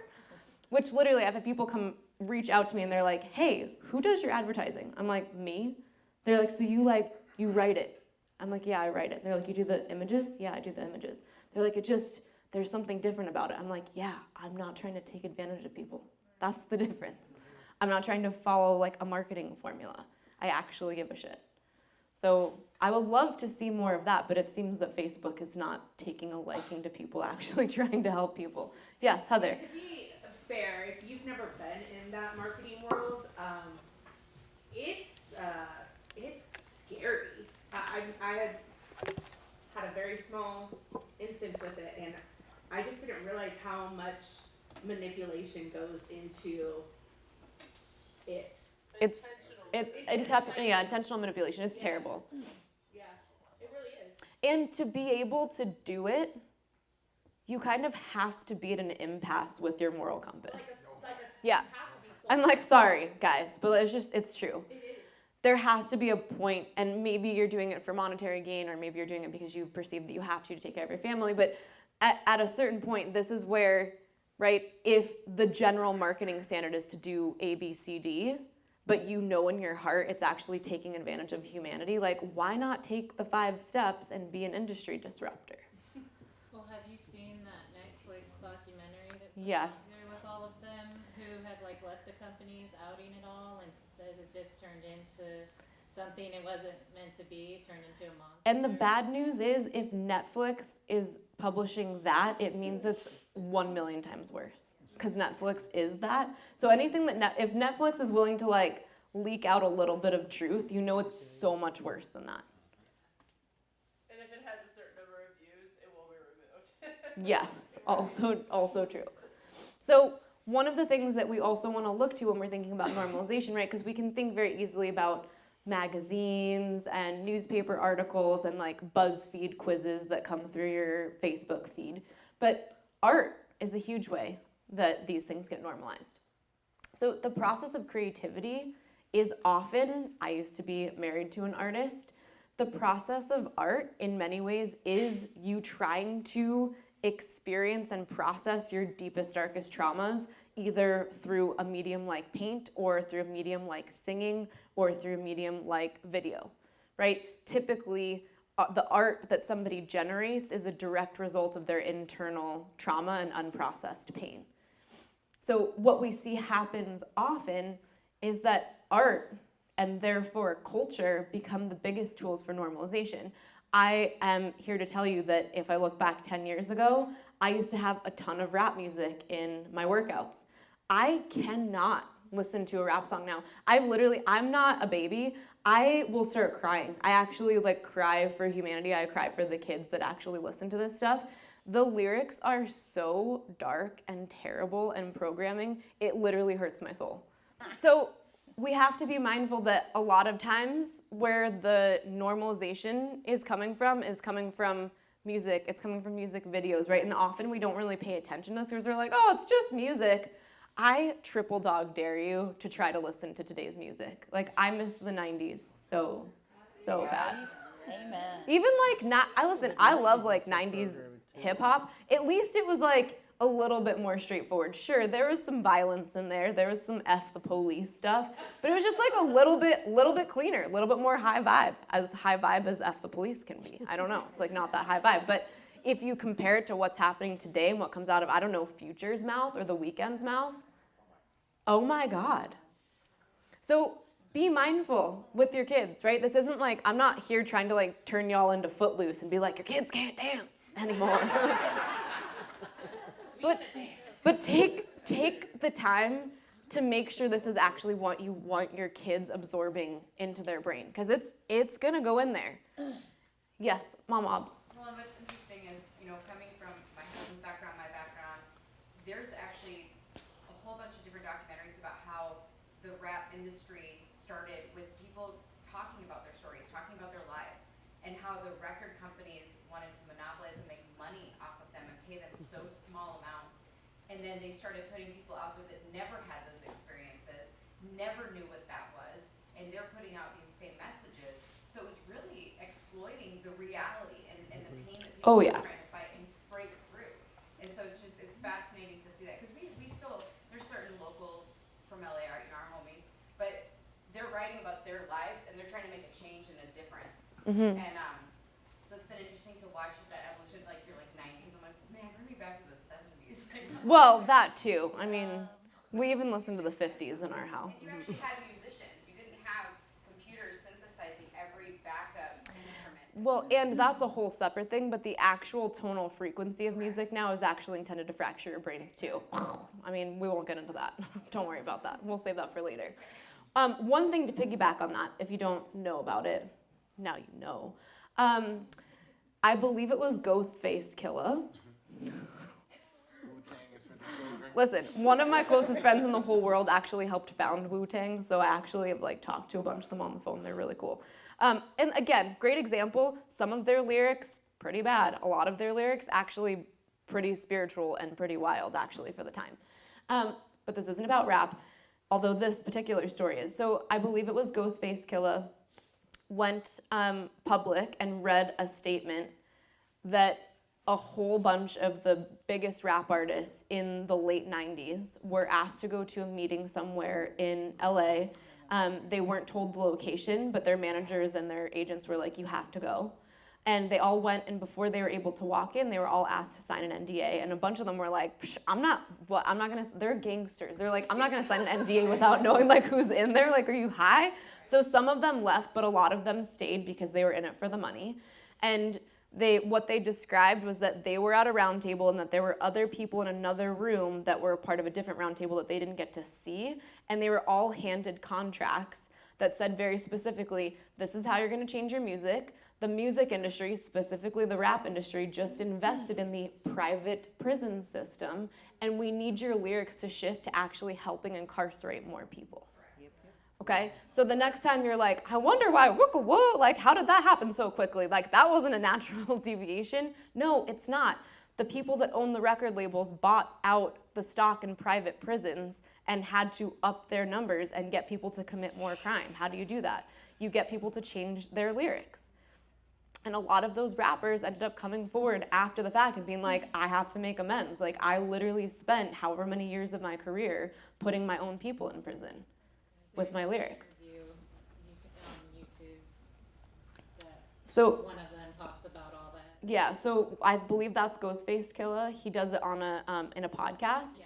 Another great person to look into would be Prodigy from Mobb Deep. He went hard on exposing this stuff, literally until he died. So I was like, I love Mobb Deep. See, I told you, East Coast hip hop. So yes. One question. You said you weren't going to go into it, but about tonal frequencies, can you share something later? Yes, I can share some stuff tomorrow. Okay. Skrillex will scramble your brain. No, so there's a specific hertz setting that music is supposed to come through naturally, how your brain likes to receive it. And there was a very specific switch, I believe in the mid-30s to late 30s, where they actually changed how that was transmitted. So we can go through that tomorrow. Okay, so if you guys want to dig into this gives you a little bit of information on just kind of exploring over the years how many different artists, their entire art process was to process their pain, right? I think one can think of like Van Gogh. He's the one that chopped off, was it Van Gogh or Picasso? Van Gogh chopped off his ear. Totally normal. Let's normalize that. Let's all chop off our ears. So art and media can be a massive normalization tool. Again, it could be paintings, it could be music, it could be movies. And right now, unfortunately, what we're seeing, even in the mainstream media, is we're seeing certain things that were not just taboo, but we're gonna find in a second, they're actually called mores, which are beyond social norms. They're something that society has to follow because they are not just taboo, but very, very illegal. We're actually seeing that there's an attempt to normalize some of these things. These are both linked to articles where they actually try to normalize cannibalism, and these are linked to articles in the mainstream media where they're actually trying to normalize pedophilia. Do we think that there's any instance in which it would be okay to normalize either of those two things?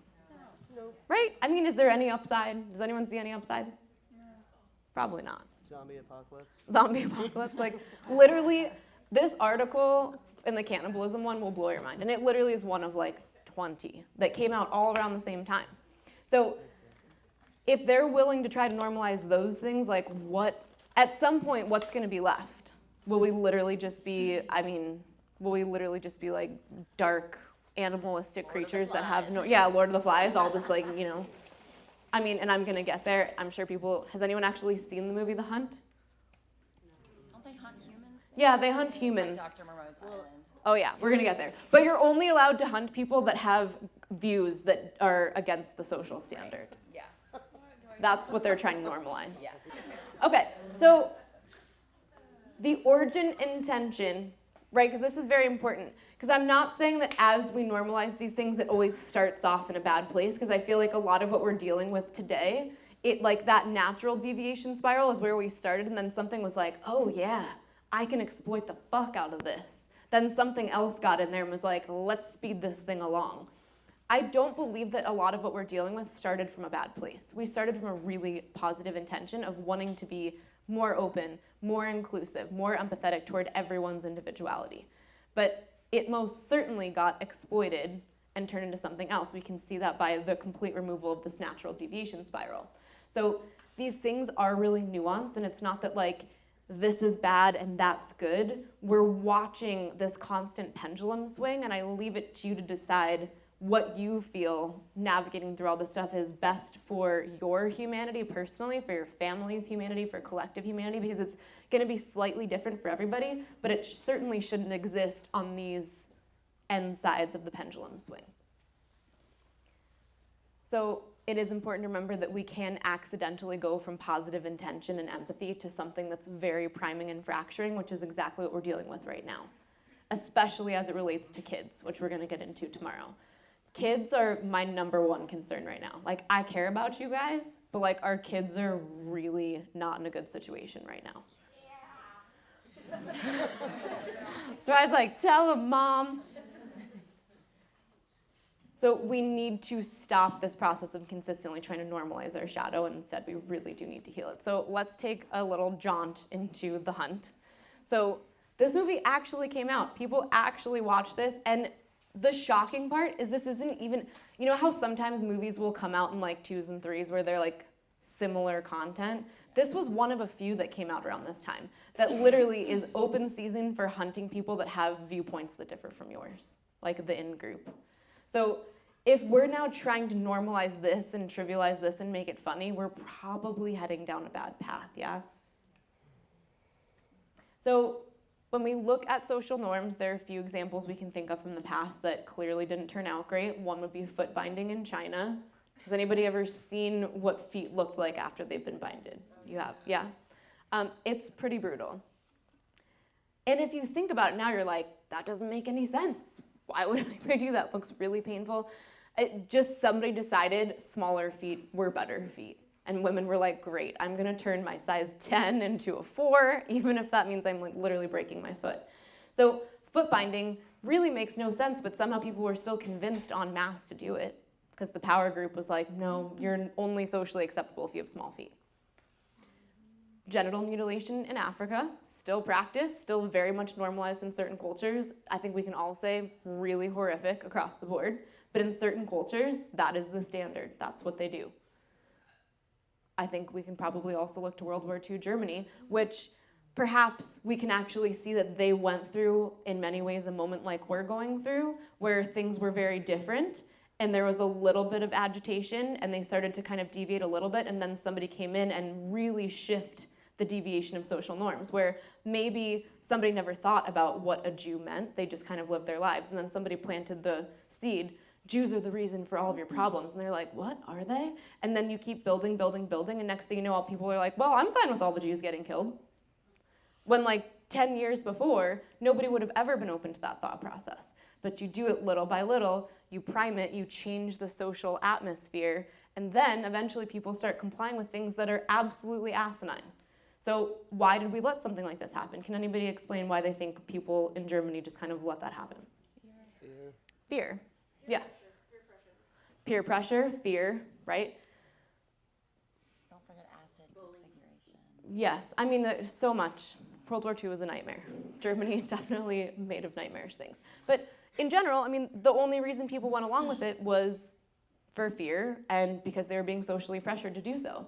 And there are actually specific aspects that go along with this. So social sanctions are certainly something that was very real for them, where you don't want to get punished by the group. And believe me, the punishment in Germany was very severe, right? Even for just acknowledging any sort of discontent with an idea, you could get killed or be taken away from your family.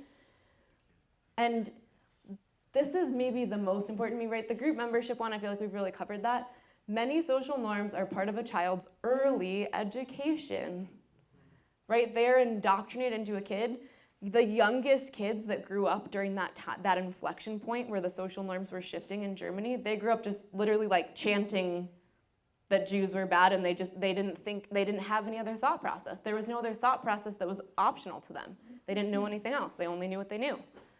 So a lot of this happens on a very specific childhood indoctrination level where if they have to like work really hard to get us to think a certain way, it's a hell of a lot easier with kids. And that's why I'm so concerned about what's going on with kids today.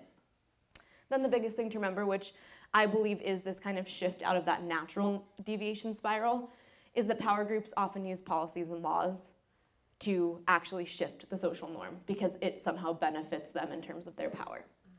So these are the lectures we're going through this weekend. We're going through sex, fantasy, and media priming, break parenting and age-appropriate tools for repatterning, unwinding the ADHD brain, relationship roadblocks, emotional numbing and emotional constipation, and Dr. Gloria's, which I know she shared with you guys yesterday, which is, I would say yours is more a positive, like, woo, this is what you can do after break. These are all pretty intense. So throughout these things, we're going to be looking at the effect of social norms on adolescence, parenting, relationships, marriage, family, and in general, just your sense of self and self-concept. So I'll leave you with this before we go into the rest of the weekend. Deviance in 2021 might look pretty wild. It's going to be crazy, you guys. So crazy. Let's get lit up on kombucha. So, quite honestly, the things that might now be deviant are the things where you're like, what? Okay, like, woo, I'm gonna get my square pants on. I'm about to live that square life. So, sobriety certainly might be something that's very deviant, 2021 and beyond. So, I think I shared this yesterday. I don't even know how this is able to be advertised on Facebook because there are a lot of things that are not. There are literally ads running that are like, I tried ketamine therapy and it changed my life and you should try ketamine too. And I'm like, you mean like the stuff that people sniffed at raves to go in a K-hole? And they're like, yeah, ketamine. It's like, you mean the animal tranquilizer? Yeah, it's a therapeutic drug. I'm like, okay, you tell yourself whatever you want. So we're living in kind of like a crazy world right now, where now anything, if you package it correctly, can become therapeutic, right? You can literally go in a K-hole now with a therapist as a housewife and be like, I'm so much better now. I got to disconnect from my reality and I just feel so much better. Yeah, it's called going in a K-hole, and we all worried at a rave that you were actually dead. And then you go, I'm back. It was great. Someone get me another one. That's not something that should be normalized in society. Also, I will say this with no judgment, but people constantly doing medicine journeys. Medicine journeys, if you opt to do them, should be used medicinally, which means as needed, not all the time, right? Not habitually. Medicinally and habitually, very different things. So if someone's constantly doing ayahuasca journeys, number one, from a purely spiritual perspective, you're opening yourself up to a variety of, I mean, Dave can back me up on this, very dark energies if you haven't actually processed your stuff with something like break before you go do the medicine journey. Like meditation, going and opening yourself up like that when you haven't actually healed, in my opinion at least, recipe for disaster. Be careful, walk that at your own risk. But trying to normalize that so every teen now is like, oh, like I'm gonna be spiritually cool and woke and like go do ayahuasca. Like if you have a bunch of unprocessed trauma and now little kids think it's cool to like go do an ayahuasca journey, we're setting our kids up for some bad stuff, you guys. We should really try to educate a little bit more about that because it's now being presented and packaged as something that's really like cool and conscious. Which, by the way, like that is the term that I usually call false light, where something is pitched as like light and opening and great. But if we really look at the trajectory of what that builds for that child or that person or that group, like what does the trajectory look like? Because that's the number one way to see, like, is that actually true light or is that false light? Dave, were you gonna say something? Yeah, so ayahuasca's not a journey like that, believe me. So if you ever try it, don't go into it lighthearted. It's not a party. No. 8 hours of your life. I'm sure it's terrible. Just saying no to porn. I know this is a toughie. For some of you, you're like, oh, really? Like all the time? Yeah, like all the time. I'm gonna go into it in depth, why it's so important. And let me tell you, when we look at how much this is primed to be normalized, it's everywhere. Everywhere. And the more your brain can be like, everybody does it, it's not that bad. It's only blah, blah, blah, blah, blah, which I'm not gonna say because Sarai's in the room, right? Like whatever the type is, like you're talking categories, you're like, it's just this category, it's not like that category, right? Well, like, guys, we need to course correct here. If you're sitting there rationalizing which categories of it are better than others, like we just have a global problem. Agree? And the biggest problem is that it's actually the biggest block to you actually connecting intimately with your partner. I guarantee it. I can prove it to you in a million ways tomorrow. Promise. Swearsies. Shutting down your social media accounts. I know for some of you are like, what? It's my only form of connection. Listen, I'm not telling you what to do here. I'm just saying your life might get exponentially better if you do this. Social media links your brain into a process that's so detrimental for you actually being present in your own life, present in your relationships, engaging with your kids. It's actually, I mean, it literally is built to destroy, I think, the very fabric of human connection. And now, and we've seen this even in that documentary that Bianca was talking about, once they figured out how they could get people more and more addicted to it, they've done every single thing to make it more addictive rather than be like, you know what, we're kind of ruining humanity here, maybe we should pull back a touch. They did the exact opposite because they don't care. I'm not saying that anybody has to do this. Maybe it's that you need to give yourself certain timeout periods during the week, but at least give yourself the chance to observe how your life changes and is different by not engaging it to the level that you do now, because it's gonna be different. It has to be. There's no way it's not. So when I shut down Instagram, things got exponentially, like things were already great at home, things got way better at home. And honestly, as I shut it down, I started to think like how actually, like it didn't create that much more time in my life. So I then had to reconcile the fact that I was doing it while I was doing other things. Because it wasn't like it actually created this big open hole where I was like, now I have so much free time. It was like, well, who was getting robbed by the time I was doing that? Because there is no more free time, which really puts things into perspective. Because it's robbing somebody else that you love, probably that needs your attention, or the attention that you need to put in yourself, or your career, or whatever it is. But it's not just open time, usually. So, and it usually, again, no matter what, it takes you out of presence, which anything that takes you out of presence inherently is not good for what you're trying to do with your life. So we are going to dig into this with different strategies in other lectures. Refocusing on family time without technology. Maybe your family is you and your partner. Maybe your family is you and your dog. Whatever it is, we should probably be spending some more time doing things other than being connected to devices. It's easy. It's accessible. It sometimes is a great way to distract your kids if you just want to be left alone to finish something. But again, does that mean that it's ultimately the best decision across the board? No. My husband and I just implemented Monday, Wednesday, Fridays. The kids cannot be on any devices. They've got a stack of activity books and crossword puzzles and like mazes that are on the kitchen counter for breakfast. So they can either hang out and talk to us and listen to music, or they can work on their activity books, but they just know Monday, Wednesday, Friday, it's just like a no option. They can't ask, there's no, yes, Sarai. I'm sorry for watching a lot of TV. I know. You? I know. You don't like it. I know. So sometimes this is what we noticed, is that sometimes when I'm not home or like the babysitter's home, if you get into a funk, right, and things get really busy, even if you know better, all of a sudden, Gordon and I were like, oh my God, Sarai's watched a lot of TV this week. And you can actually tell in how somebody's like relaying information and their personality.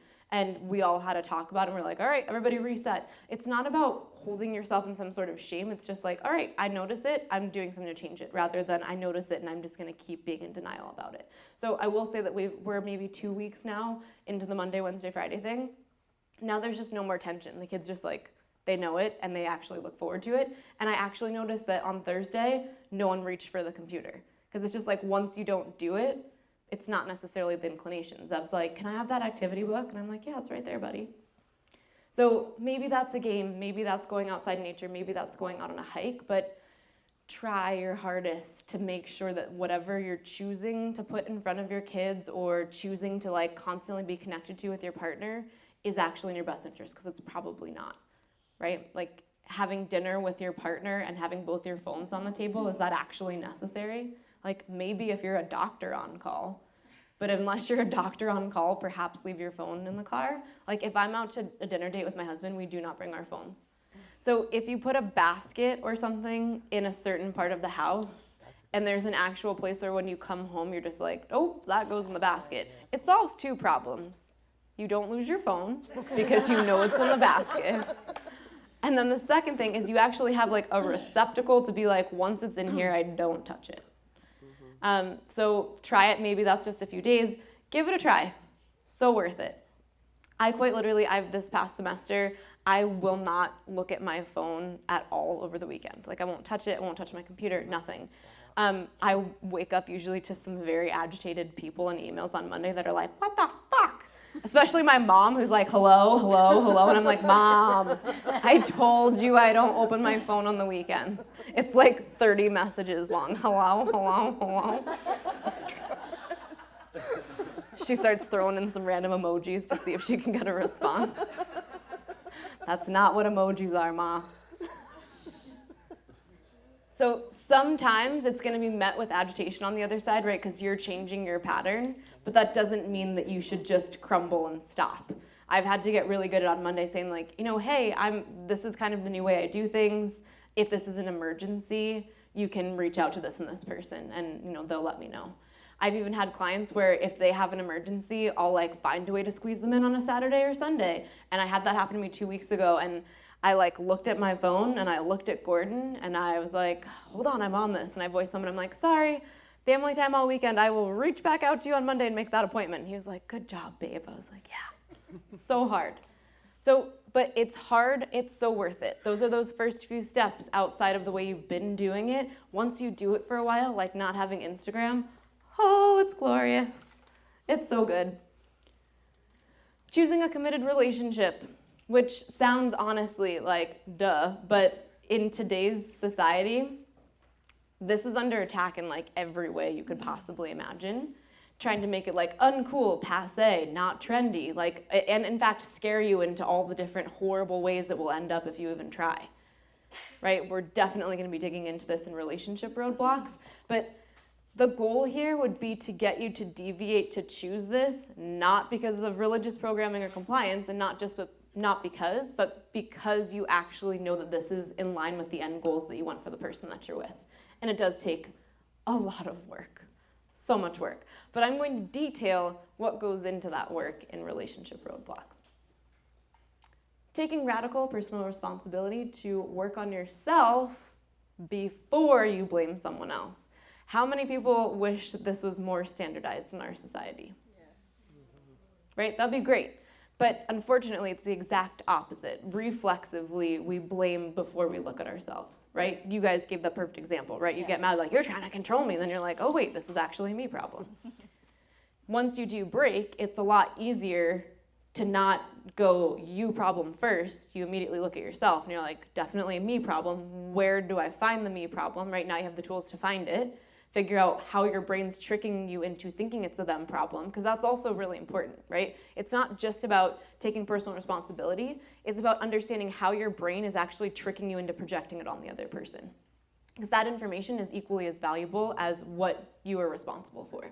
So if we actually changed this societally, what would the world look like? So good, right? Ah. Can you just see everybody frolicking in their ascension across the meadows? That's what I like to think about when I feel hopeless. I'm like, you know what, one day people are going to be frolicking without devices, taking radical personal responsibility and shit, having strong family units, sober. We are the device. We are, right? We're going to be the new deviants. Helping your child actively navigate the changing landscape of sexual identity and gender and sexual identity. This one's a doozy. We're going to go into it as carefully and non-triggeringly, is that a word, as possible. I wouldn't be doing my job if I just pretended that this wasn't a problem for kids. So I have to do my job, and I'm sorry in advance, but we got to go through it.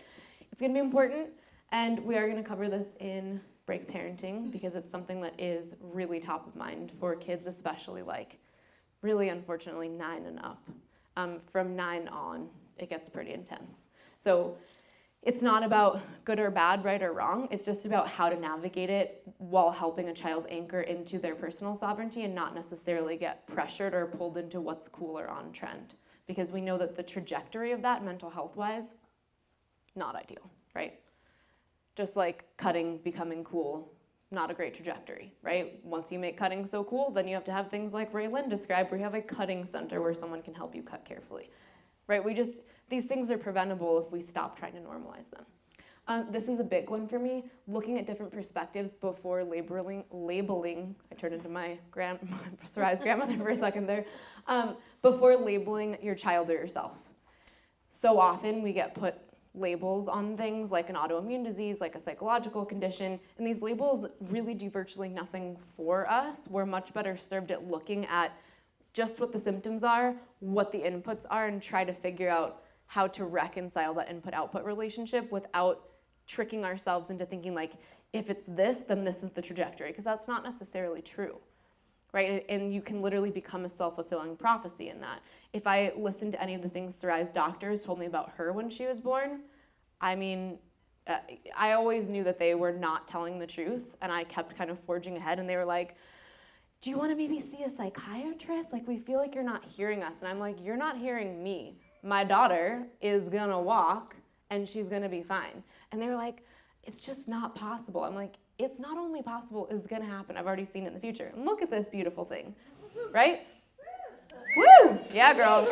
So, but a lot of times the doctor will be like, this is how it's going to be, and now you just have to deal with it. But once they tell you what that endpoint's going to look like, you actually make it happen. As soon as they told me that, I was like, sorry, but no.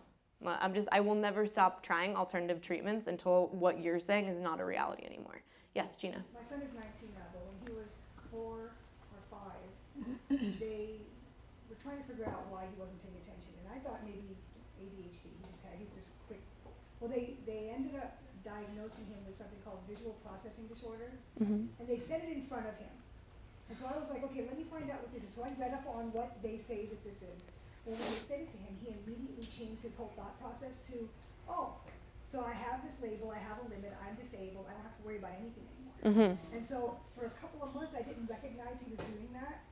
And so in my head, I was getting ready to say, okay, well, they're saying that he's got this label, but in my brain, I was like, okay, so they don't know how to teach him right, and so I have to help be the teacher. Because that's how I saw it. They aren't teaching him the way he needs to be taught.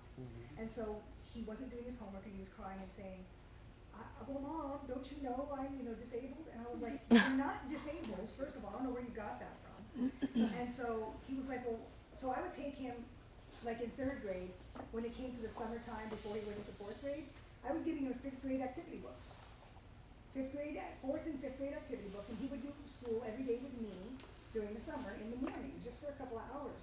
And he was like, well, is this because I'm disabled? No, it's because they don't teach you right at the school. They're not teaching you at your level, and you're not disabled.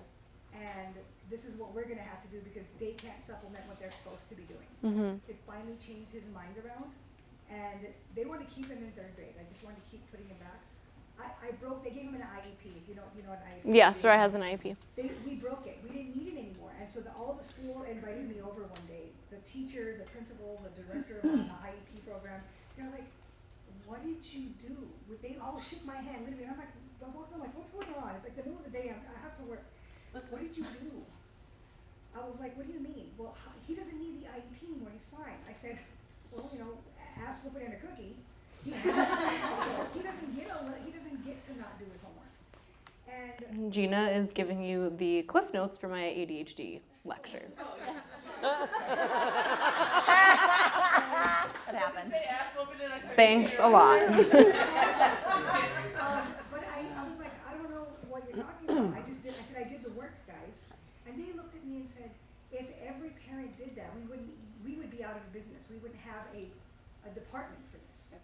And I was like, I don't understand. So IEPs, unfortunately, they're not actually created to truly help the child, as you probably have bumped into.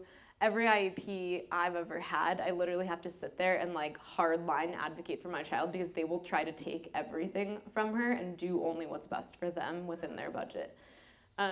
Yes, Ruggie.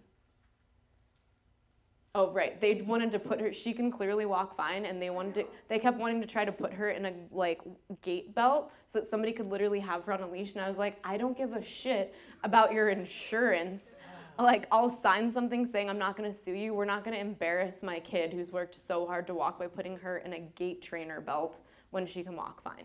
Yeah, so in general, IEPs are not really built with the child in mind. They're built with the school system in mind, and you're going to love the ADHD lecture because it's an ass whooping and a cookie.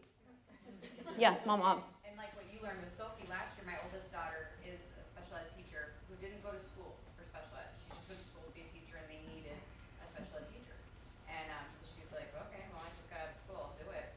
She has the most successful class in our area. She had no training for this. Well, because she's just all inner knowledge. She's so good. And she had experienced it because they wanted to test her to see if she had a learning disability, because that's my generation, learning disability. Mm-hmm. And I was like, I don't think so, babe, but whatever, let them test you. She trained herself. She's an artist, she sees color, she sees shapes, and she had to train herself. And my daughter finished high honors, full ride scholarship, has no learning disability, she just needed people to take the time to understand her. That's how she trains, and these are high behavioral needs children, so they have very high behavioral issues. And she, as soon as she met Sarai, she just instantly, just naturally, she just tries to understand them, and then puts together processes and procedures to help them thrive. That's raw talent. Oh yeah, she's amazing. Sarai and her were two peas in a pod. So we already know that information is controlled and manipulated, therefore labeling comes from that same information. We just have to be really mindful about what we let that information mean about us. We know that the way we choose to define any scenario then decides the, I'm going to use ACB pathway, it decides what sorts of behaviors or choices are available to us that make that decision process true. The same is true for any sort of labeling. So ideally, if we want to get an outcome that a doctor or someone is telling us is not possible, the first thing we have to do is drop the label. That's not saying stop going to your doctor or stop, engaging in that conversation, but at least don't latch on to the label in your head, because it's certainly not something that's going to help you through the change.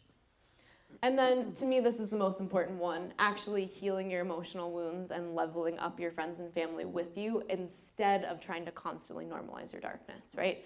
If we're in a really dark place, and I remember in my 20s, there was a time when I was just so depressed that I just wanted to drink all the time, which made me want to hang out with my friends that love to drink all the time, right? There are certain friend groups that based on how dark you are, you're like, oh, now I can hang out with this group because they're as dark as I am. right? So ideally, we want to be leveling ourselves up and helping our other friend groups and family groups level up too, rather than just keep feeding our darkness and then having to find other people that will feed their darkness as well. So I think this content is really important, that we will hopefully be able to see all the different ways in which we are being primed and programmed into getting worse or staying the same rather than changing and getting better as a collective. And I really hope that we will all choose to be the very much new deviants.